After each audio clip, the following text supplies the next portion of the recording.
themselves as champions of the working class, but a New York Times column challenges that claim, saying the far left is driven by a base of affluent, highly educated, mostly white voters.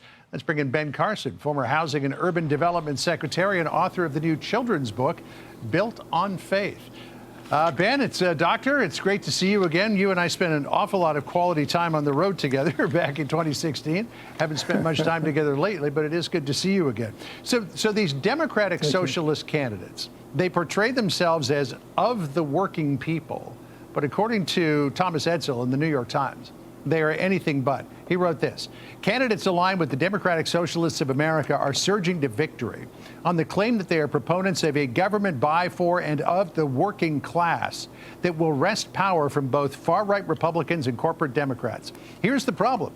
Most of the leadership of the DSA and a majority of voters who back its candidates are in no way working class. Instead, an elite made up of well-educated professionals dominates this insurgency. What are you thinking about what we're seeing going on in America these days? Well, it's not particularly surprising if you know a lot about history. If you go back to January 10, 1963, Congressman Herlong of Florida read into the congressional record the 45 Goals of Communism that came out of the book The Naked Communist by W. Cleon Skousen. He was an FBI agent. His entire career was spent studying communism in America. And it said one of the goals is to gain control of the school system and the teacher unions. Another one to gain control of the media and Hollywood so you could change the culture in America. All of these things are very consistent with those goals. And they fundamentally want to change us from a country that is by, of, and for the people to one that is by, of, and for the government. Yeah. That's basically the interest and the argument that's going on right now. And we're particularly concerned about the children and how they're being indoctrinated. Even in America 250, over 300 books were evaluated by over 25 institutions for the children. None of them talked about our faith. None of them talked about our relationship of our founders with faith.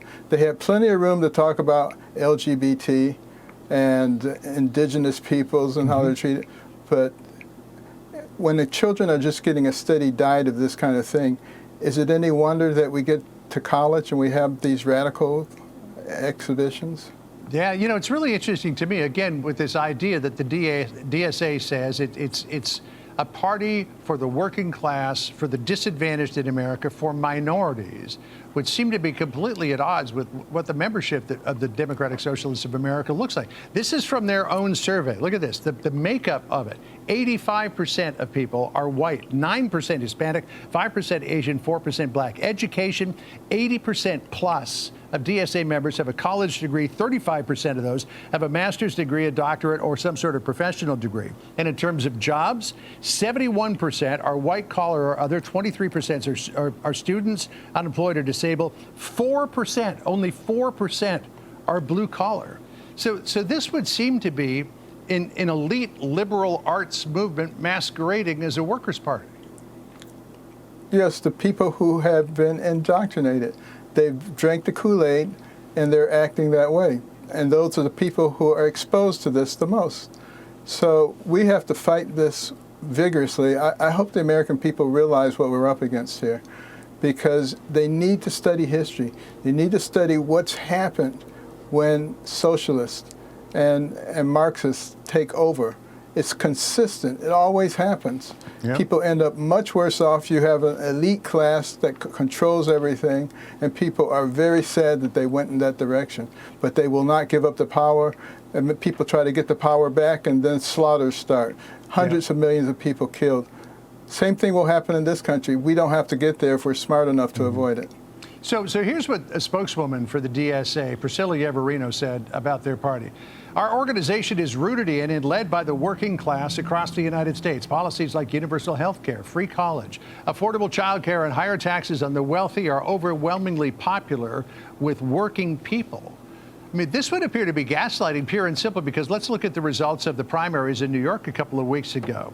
Daria-Liza Avila-Chevalier won 58-38 in majority college-educated areas, but lost lower-income Hispanic areas. Claire Valdez won 62-28 in high-income neighborhoods, lost low-income sections 63-31, and Brad Lander won high-income, high-education precincts 70-30 and lost lower-income neighborhoods 57-43. You said you leaned in this direction earlier. Is this a product of the indoctrination of where our higher education system is going?